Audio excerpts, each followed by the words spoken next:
इश्क करना कोई गुनाह नहीं, इससे इश्क से पाक कोई जज्बात नहीं।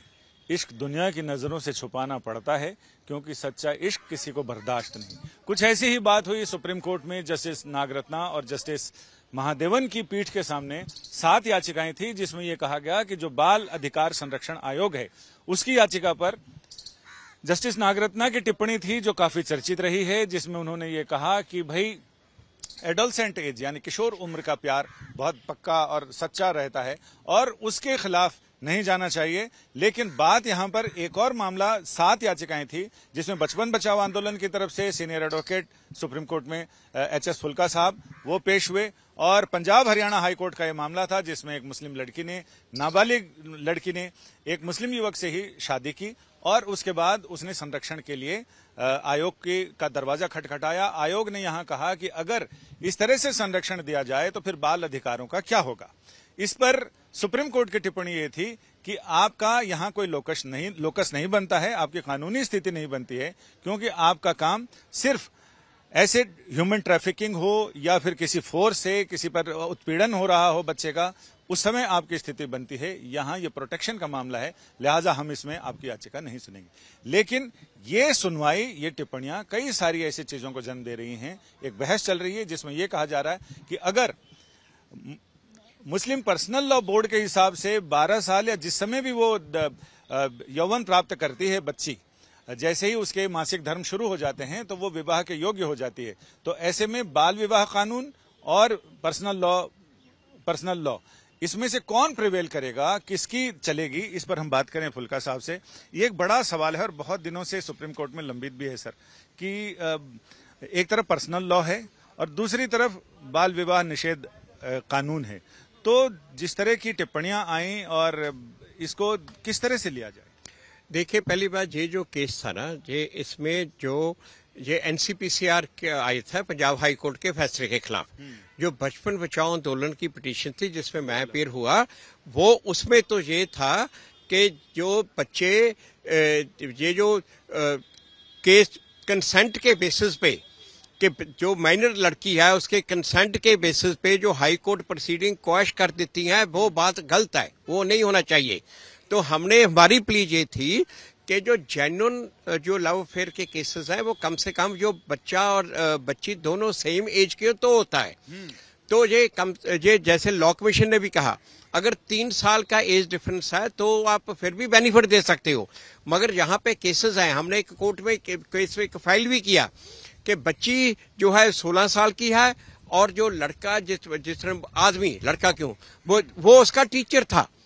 अब उसमें लव अफेयर कहाँ से बन गया, जब बच्ची 17 साल की है जिसके साथ वो शादी हो रही है उसकी, वो 40 साल का है। तो ये मैंने कोर्ट को कहा था कि जहाँ ऐसे मिसयूज ये लॉ होगा तो ये मिसयूज नहीं होना चाहिए। तो इस बात पे अभी कोर्ट ने अभी वो मैटर पेंडिंग रखा है, अभी नेक्स्ट वीक उसकी सुनवाई है। अब इसमें बात ये आती है कि ये कोई ऐसा फील्ड नहीं है जिस पे कोर्ट ने पहले डील नहीं किया। 2024 में जस्टिस चंद्राचूड की जजमेंट आई है, जो अक्टूबर 2024 में आई है, जिसमें डिटेल में उन्होंने ये चाइल्ड मैरिज एक्ट को, prevention of child marriage act 2006 को डील किया है और डिटेल जजमेंट आई है। वो भी जो just rights for children alliance की एक ऑर्गेनाइजेशन है, उनकी पार्टनर सेवा वर्सेस यूनियन ऑफ इंडिया, उसकी तरफ से वो था, और उन्होंने जो चाइल्ड मैरिज एक्ट को अपहोल्ड किया है और उसमें जो चाइल्ड मैरिज एक्ट में जो प्रोहिबिशन है उसको अपहोल्ड किया है। और साथ में जो सुप्रीम कोर्ट ने कहा है कि जो चाइल्ड मैरिज एक्ट है बच्चियों को खास करके उनको बचाने के लिए है, उनकी अपनी हेल्थ के लिए है। बल्कि एक 16 साल की हिंदू लड़की तो माँ नहीं बन सकती, उसके हेल्थ के ऊपर बहुत बुरा इफेक्ट पड़ेगा। मगर मुसलमान बच्ची को आप बात बनाते रहो, तो ये मुसलमान बच्चियों को बचाने के लिए है। अरे 15 साल 16 साल की जो माँ बन रही हैं उन बच्चियों को बचाने के लिए है। जो कि हमने केस यहाँ पे दिए 16-17 साल की लड़की और 30-35 साल का जो 40 साल का आदमी उसके साथ विवाह, तो वो कैसे लॉ हो सकता है? तो ये सुप्रीम कोर्ट ने, वो 3 जजेस के बेंच ने इसको कहा है कि ये गलत है, ये नहीं हो सकता। तो ऐसे में पर्सनल लॉ प्रिवेल नहीं करेगा, एक्ट प्रिवेल। मैं यही कह रहा हूं, उन्होंने सुप्रीम कोर्ट ने अपहोल्ड किया है कि ये एक्ट प्रिवेल करेगा। अब जब हमारी ये नेक्स्ट वीक ये आएगा ये केस के सुप्रीम कोर्ट के आगे, तो हमने उनसे ऑलरेडी कुछ जजमेंट फाइल करने का कहा था। हम ये जजमेंट दिखाएंगे और कोर्ट को कहेंगे। मगर ये जरूर है कि जो जेन्युइन लव अफेयर के केसेस हैं, जो बच्चा बच्ची सेम एज के हैं, उनमें आपस में अफेयर हो गया, उनको पीनलाइज ना किया जाए। कोर्ट ने कहा कि एक लड़की का कोई फ्रेंड है, उसको वो जेल में बंद करते हुए लड़की कैसे देख सकती है, वो बात सही है। मगर अगर लड़की 17 साल की है, लड़का 30 साल का है, तो वो फिर कहां से हो गया? वो तो एक्सप्लॉयटेशन है, वो तो उसको बखला रहा है, किसी न किसी तरह से उसको ल्यूर कर रहा है। तो ज्यादातर ट्रैफिकिंग के हमने बहुत सारे केसेस हमने फाइल किए हैं। ट्रैफिकिंग के ज्यादा केसेस 16 से 18 साल की बच्चियों के हैं, जो पहले उसको बच्ची को बखला के जब कहीं ना कहीं ल्यूर करके उसको लेके जाया जाता है, आगे जाके बहुत सी बच्चियां को ब्रोथल में। अभी जो यहीं पे केस आया दिल्ली में, जो 16 साल की बच्ची थी, उसका केस आया, वो उससे प्रोसिक्यूशन करा रहे थे। वो लड़का उसको इसीलिए लेके गया था कि चलो तुम्हारे घर में बहुत फाइनेंशियल प्रॉब्लम है, तुम्हारी फाइनेंशियल प्रॉब्लम सॉल्व कराता हूं। तो ऐसे केस रोज आते हैं कि वो उनको ल्यूर करके उनको फंसा के घर से ले जाते हैं। बेचारी बच्ची है, 16-17 साल की बच्ची को क्या पता है? वो कहती है मैं अपने माँ बाप की हेल्प कर रही हूँ, पर मगर जाके वहां पे ट्रैफिकिंग करके कहीं चल जाते हैं। तो ऐसे केस ये अगर जनरल लॉ बना दिया तो ये मिसयूज होंगे।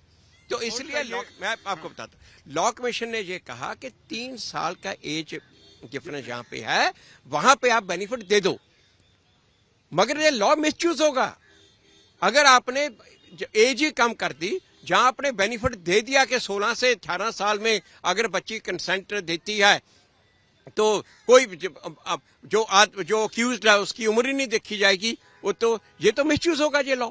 तो इसलिए ये बच्चियों के लिए, ये बच्चियों की बेहतरी के लिए है, मुस्लिम बच्चियों की भी बेहतरी के लिए है कि वो लड़कियां बेचारियां 16-17 साल में मां बनती हैं, जो उनकी पढ़ने की एज है, जो उनकी खेलने की एज है, वहां पे वो मां बनती हैं। जाके घरों में जाके उनको दूसरी तीसरी मैरिज करा के जाके काम पे लगा लेते हैं।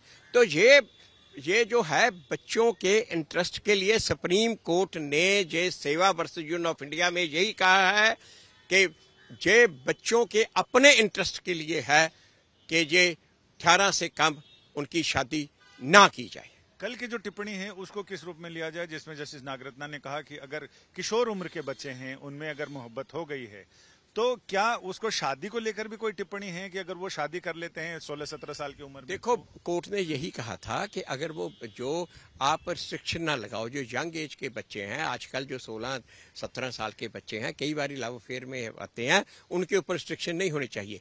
तो मैंने भी यही आर्गू किया कोर्ट के आगे कि उनको बेनिफिट, जो जेन्युइन लव अफेयर के केस उनको बेनिफिट मिलना चाहिए। मगर जो मिसयूज हो रहे हैं, जो बच्चों को एक्सप्लॉइट किया जा रहा है, उनको बेनिफिट नहीं मिलना चाहिए। आपको बहुत बहुत शुक्रिया। यानी कोर्ट ने भी यही कहा जो फुल्का साहब ने कहा कि अगर सच्चा प्यार है और उस पैमाने पर कस लिया जाए, उस कसौटी पर अगर सारी चीजें खरी उतरती हैं, तो उनको पेनलाइज ना किया जाए, उनको दंडित ना किया जाए, उनके खिलाफ दंडात्मक कार्रवाई ना की जाए।